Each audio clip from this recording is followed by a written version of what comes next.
안녕하세요. 네, 오늘은 실크로드 특강 두 번째 시간입니다. 여러분, 실크로드 특강은 간단하게 한다는 데서 저도 좀 마음이 가벼워요. 그리고 이렇게 한 장짜리로 이렇게 화면을 만들면서 이게 색깔로 하니까 저도 조금 이렇게 색다른 느끼는 했지만 색다른 시도라서 굉장히 좀 기분이 좋아요. 그래서 오늘은 뭘 하냐면은 선진 시대, 지금으로부터 한 3,000년 전의 역사를 한번 거슬러 올라가 보는 거예요. 우리가 중국어 임용에서 주요한 게 어법이죠, 그죠? 어법.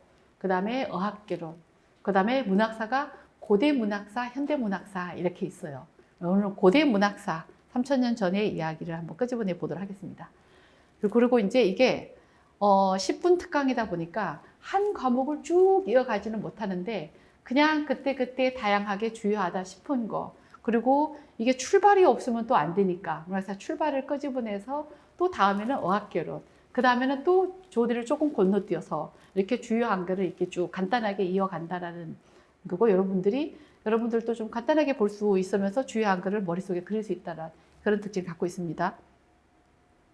자, 고대 문학사를 쫙 펼치면 선진문학부터 주요하게 나오죠, 그죠? 선진문학사에서 우리가 기억해야 될 게, 여기 도표를 보면은 빨간색 주요 장르, 시경과 초사와 산문, 시경, 초사, 산문 요렇게 있는데, 예, 그럼 빨간색이 시경, 초사, 산문 이렇게 이해하면 된다는 뜻이죠, 그죠?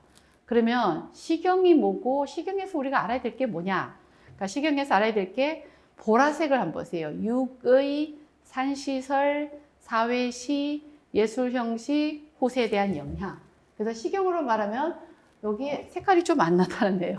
저 여기 화면에는 보라색이 쫙 나타나는데, 육의, 산시설, 그게 뭔지 오늘 하겠습니다. 육의, 뭐 혹시 여러분 화면에는 이게 보라색이 나타나는지 모르겠어요. 빨간색 다음부터는 이게 조금 더 확실한 색깔을 좀 제가 칠해야 되겠네요. 제 화면에는 이게 보라색이거든요. 그래서 육의, 산시설, 사회시, 이게 뭐냐? 그럼 육의는 뭐냐라는 거죠, 그죠? 그러니까 육의 우리가 대충 다 들어봤어요. 이거는 풍아송, 부비형을 육의라 그러죠. 그래서 오늘부터 기출을 요 색깔로 해서 드러냈어요. 지난번에 요 속으로 숨겨놨었는데 오늘은 드러냈습니다. 기출. 자, 풍아송은 보세요. 풍아송 이렇게 간단하게 민가, 풍이 민가라는 게 중요해요. 15제국의 민가. 아는 의식용 음악과 연애음악. 송은 제사와 잔치에 쓰이던 노래. 뭐 이걸 뭐냐? 서술식으로 써라는 아니니까 요새는 이게 풍이구나, 이게 아구나, 이게 송이구나 이렇게 얘기하면 되죠, 그죠? 풍화송이라고 그러고, 이 중에서 풍을 제일 중요시해요. 그 다음에 부비형이 시험에 한번 나왔어요. 부의 기법이 뭐고, 비의 기법이 뭐고, 흥의 기법이 뭐고, 요게 표제어를 쓸 수 있어야 되는 거예요. 부는 뭐요? 직접 사물을 서술한다. 직접 우리가 산문을 썼을지 소설을 쓰듯이 직접 쓰는 거, 기법이라 그래요. 기법이죠, 그죠? 기법이 하나죠. 그다음 비는 말 그대로 비유예요. 다른 사람이 비유하여 기타가 그것으로서 이것을 묘사한다. 그럼 이제 원문으로 하려면은 요거를 조금 더 익혀야 되겠죠, 그죠? 그다음에 흥이 처음에 배울 때는 흥이 좀 새로운 기법이다라고 볼 수 있어요. 흥은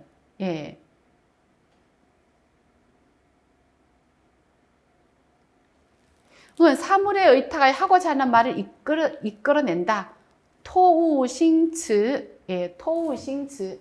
근데 이제 이 토자가 요 토보다는 주로 이 토를 많이 써요. 요 토를.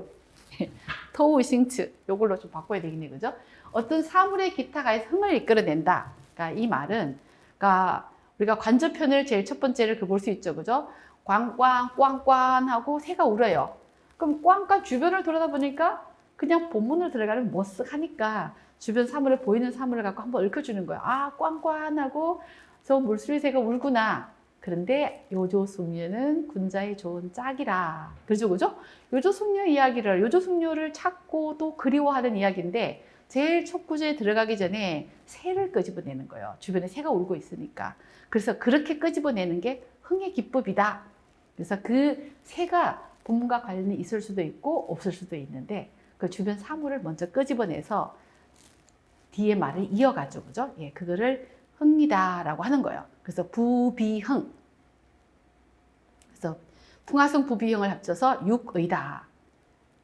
그 다음에 산시설이다라고 하는 거는 산시설, 시를 뭔가 깎았다라는 거죠. 그죠? 삭제했다라는 거죠. 시경이 전부 305편이에요. 작품이 있는 게. 제목만 있는 거 같이 합치면 311편. 왜 하필이면 305편이 있었을까라고 했을 때, 아, 원래는 시가 많았는데 공자가 예와 의와 그 다음에 바람직한 것에 적합한 것을 골라서 예, 정리했을 거다. 그렇게 이야기하는 설이 산시설이에요. 누가 주장해요? 이거 누가 어디에서 나왔냐면은 사기의 공자세가에서, 사마천사의 공자세가에서. 원래 3천여 표였는데 공자가 중복되는 거 버리고 예의를 가르쳐 주시는 것만 취하였다. 나머지는 다 버렸다. 산이라는 건 뭐예요? 산띠야. 그죠, 그죠? 그래서 그거를 산시설이다라고 한다는 거예요. 그러니까 그걸 이해만 하고 있으면 돼요, 이거는. 그 다음에 시경에서 육의와 함께 중요한 게 뭐냐면 사회시라는 거예요. 시경의 사회시. 그러니까 시경에는 남녀에 관한 내용이 가장 많아요. 근데 그 다음으로 그 시대를 고발하는 성격의 시가 있었다라는 거예요. 그러니까 이거는 굉장히 중요한 게 뭐냐면은, 아니 3000년 전에 사람들도 그 당시 사회를 비판하고 시대의 사람들의 어려움을 고발하는 시가 있었는데, 특히 중국은, 우리나라도 옛날에 그랬지만 어떤 의미 있는 작품, 그 시대의 부조리를 반영하는 작품을 현대까지 굉장히 중요한 걸로 취급하고 있어요. 그럼 뭐예요? 그걸 우리가 좀 더 유식한 말로 하면은 현실주의의 문학관. 현실주의 문학관이 시경에서부터 이렇게 반영이 됐다라는 거예요. 그래서 이런 현실주의의 어떤 흐름이 있어요. 그건 우리가 문학사를 쭉 하면서 그 현실주의 흐름을 계속 조금 꿰뚫어 놔야 되는 부분이에요. 그러니까 그 꿰뚫은 그 부분이 사실은 이렇게 연결하는 거는 시험에 안 나지만 부분적으로 뭐 백거의 신학운동이다, 고문운동이다, 또 현대 와서 현실주의적, 사회주의의 어떤 현실주의다, 그런 말과 연계돼서는 시험에 그냥 가끔씩 계속 꾸준히 나와요. 앞으로도 계속 이런 중요한 개념이죠. 백거의 신학운동, 결국은 현실주의의 맥락을 이어가는 운동이잖아요. 그죠? 그게 시경에서 시작됐다라는 거예요. 사회의 모순을, 그 다음에 현실의 모순을 고발하는 시, 뒤에 보면 한대, 악부시, 그 다음에 예. 그 다음에 당대, 진장 좀 자세히 들어가면은 예, 그런 것들이 있죠. 그죠? 그래서 사회시라는 현실주의의 어떤 현실주의 문학관이 이때 출발이 되었다. 이게 중요해요. 물론 뭐 그 전에 또 구두로 전해지는 현실주의가 있지만은, 야, 시경이 최초의 시가집이죠. 최초의 시가집. 그래서 이런 것들을 남겼다. 그 다음에 예술 형식으로는 현실주의 수법, 부비형 작법을 썼다. 현실의 이야기를 많이 내놨죠. 그죠? 그 다음에 시경의 많은 작품들은 사회를 비판하는 것도 서정적인 게 고통, 그런 거를 실었죠. 그죠? 그래서 서정시가 굉장히 성숙되어 있는 시기다. 시경은. 서사시는 발전이 아니고 초기 단계. 서정적이다. 서정은 뭐예요? 우리가 문학사를 하면은 서정이다, 서사다, 영물이란 말 많이 해요. 서정은 자기의 감정을 실은 거. 서사는 뭐예요? 어떤 일의 줄거리를 위주로 실은 거. 그 다음에 영물은 뭐예요? 예, 외물의 어떤 거를 묘사한 거. 외물을 나타낸 거. 그냥 뭐 엄밀하게 딱딱 나눌 수 없는 것도 있어요. 하지만 대체적으로 그런 말들이 많이 언급이 되죠. 그죠? 그래서 서정시, 성숙. 그 다음에 언어는 진실된 감정. 예. 그 다음에 여러 가지의 예.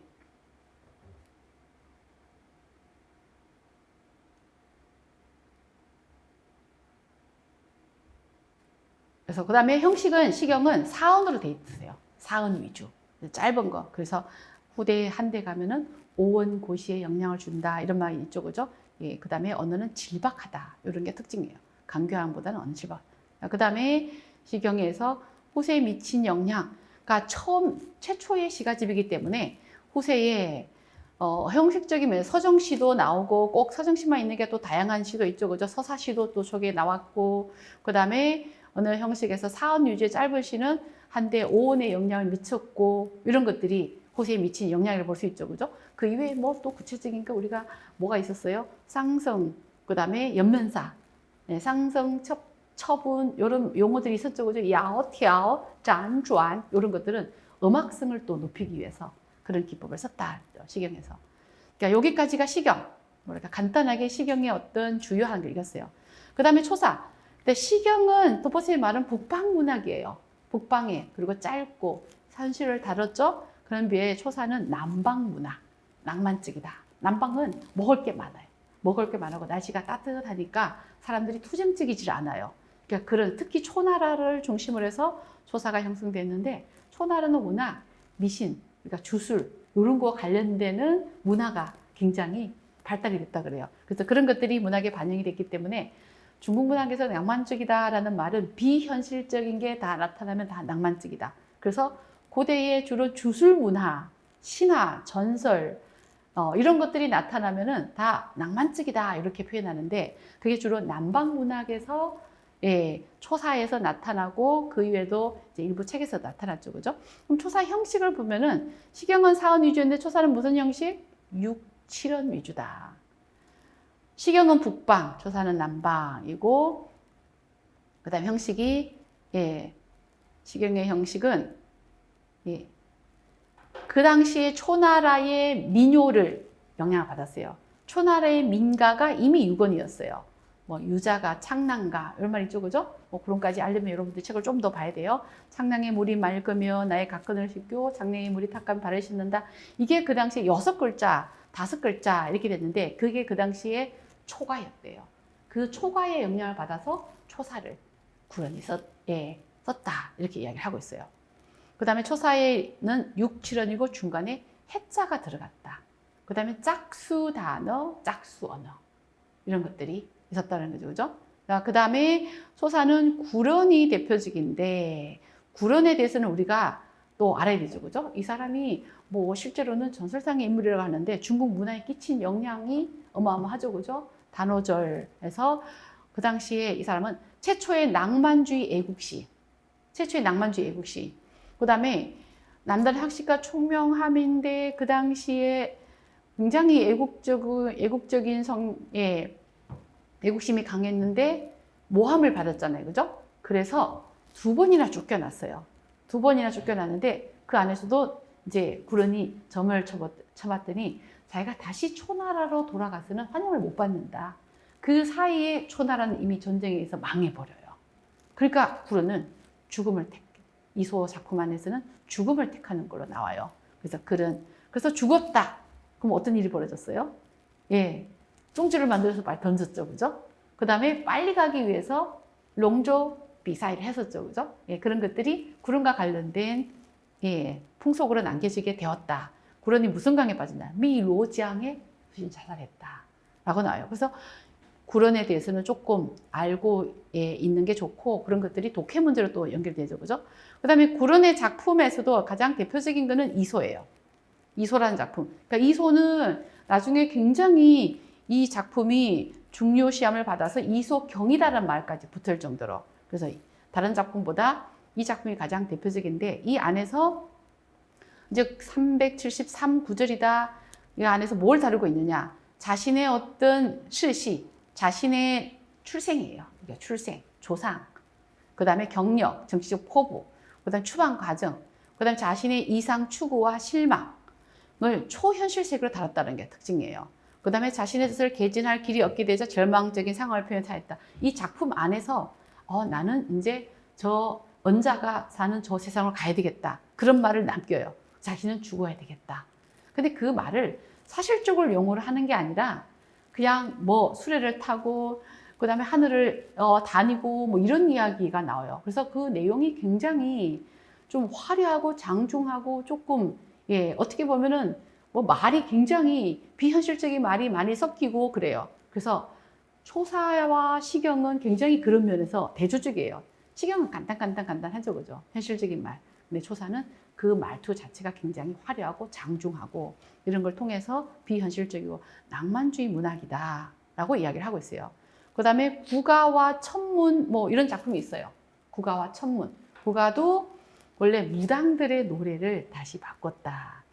천문은 하늘에 묻고 대답한다. 그래서 내용이 뭐 굉장히 환상적이죠, 그죠? 그래서 초사 전체가 낭만 문학이다라고 이야기하고 있어요. 그래서 낭만 문학이 수사를 마지막 내용이 굉장히 중요해요. 북방에서는 시경 현실적 초사는 남방의 낭만문학인데 뒤에 어떻게 영향을 미치냐 그러면은 한대의 바로 한부에 영향을 미쳐요. 화려함, 그 다음에 낭만성, 그 다음에 또 그런 문체는 변려문이 화려한 문체를 이끌어내요. 그래서 초사, 부, 변려문, 사실은 그런 맥락을 정확히 기억하는 쌤들은 좀 잘 없을 거예요. 아, 선지대 초사 나와서 아 거기서 그냥 속된 말로 땡. 근데 그 뒤로 어떻게 이어졌는지. 근데 그거는 사실은 조금 깊이 들어가서 어려운 문제인데 그 맥락을 묻는 문제는 아직 나오진 않았어요. 근데 그 맥락이 되게 중요해요. 변려문은 시험에 이미 3번 나왔죠, 그죠? 그러니까 변려문이 그렇게 영향을 받아 나왔다. 이렇게 이해하면 되겠죠, 그죠? 여기까지가 초사. 자, 그러면 북방의 시경과 남방의 초사. 그럼 북방의 시경은 운문. 그럼 초사는 뭐냐? 초사의 설명은 사실은 초사는 길잖아요, 그죠? 긴데 300여 구절까지 있다 그래요. 그럼 완전 운문으로 보기는 어렵고 그렇다고 산문도 아니고 그래서 운문과 산문의 특성을 같이 가졌다라고 보기도 하고 그러면서도 결국은 글자 수가 딱딱딱딱 맞고 하기 때문에 산문의 성격을 지닌 운문이다 이렇게 이야기를 하고 있어요. 그런데 진짜 산문은 그럼 뭐냐? 우리가 산문을 중국 문학사를 처음 하면서 어떤 생각을 해야 되냐면은 아, 산문은 시가 아닌 거, 운이 없는 건 산문이다. 근데 사상서라든가 역사서 이런 것들이 산문책으로 소개가 많이 돼서 나와요. 그래서 아, 중국 문학사에서 사상서와 역사서는 산문에 취급하구나. 그런 인식을 처음에 문학사를 만약에 처음 한다면 그런 인식을 할 필요가 있어요. 그래서 제일 처음에 첫 산문이 서경인데 이 서경이 뭐다라고 이해할 필요는 없어요. 서경은 어쨌거나 현존한 가장 오래된 역사 산문집이에요. 역사 산문. 그런데 서경이 나오고 난 이후로 중국 산문은 선진 산문은 두 가지 갈래로 이어지게 돼요. 이번의 글과 기사의 글. 요 이번과 기사라는 말은 용어는 이해할 필요가 있어요. 이번은 훌륭한 말. 예. 이번, 입덕, 입공 뭐 이런 말이 있어요. 삼불휴. 그런데 이번은 훌륭한 말. 훌륭한 말이죠. 그죠? 그럼 훌륭한 말을 남긴 책이 뭐냐? 제자백과서라고 보면 돼요. 제자백과서. 그러니까 제자백과서의 특징을 뭐 이게 자세하게 사실은 잘 몰라도 돼요. 근데 기사는 역사를 기록했던데요. 사실의 역사를 기록했다. 그래서 역사책이에요.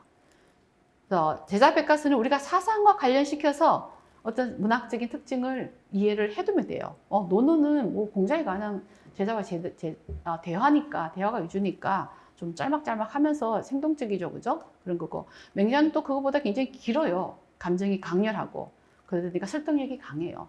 근데 순자는 또 굉장히 논리적이에요. 배워야 된다. 왜 배워야 되냐? 이러이러하기 때문에 배워야 된다. 굉장히 권학편에서 논리적으로 나타냈어요. 그 다음에 또 장자, 예. 예, 순자, 그 다음에 한비자, 묵자도 굉장히 서민적이에요. 그러니까 굉장히 서민적이다. 한비자는 네, 순자와 장자의 장점을 다 가지고 있다. 이렇게 이야기하죠. 그죠? 예, 장자는 다른 사람하고 다른 게 또 뭐예요? 현실적인 문제보다는 정신적인 문제, 또 우원을 가지고 뭔가 자기 학설을 비유적으로 표현하려고 그러죠. 그죠? 예, 그런 우원을 이야기하는 게 작은 짧은 소설 같은 어떤 그런 느낌을 가지죠. 그죠? 그래서 그런 특징들을 잘 이해를 하면 되겠죠. 그 다음 춘추자전 국어 뭐 이런 거는 진짜 더 이상 몰라도 되는 내용이에요. 전국책만 뒤에 나중에 산문과 사부의 발전, 그 당시 종행가의 사상을 반영하고 해서 산문과 사부의 발전에 영향을 미쳤다. 이 정도로 이해하면 될 것 같아요. 그래서 전체로 다시 훑어서 이 3가지 방향에서 3가지 영역에서 각각의 주요 특징을 이렇게 가지치기로 해서 한번 다시 봐두기 바랍니다. 그래서 오늘은 특강은 여기까지 하도록 하겠습니다. 수고했습니다.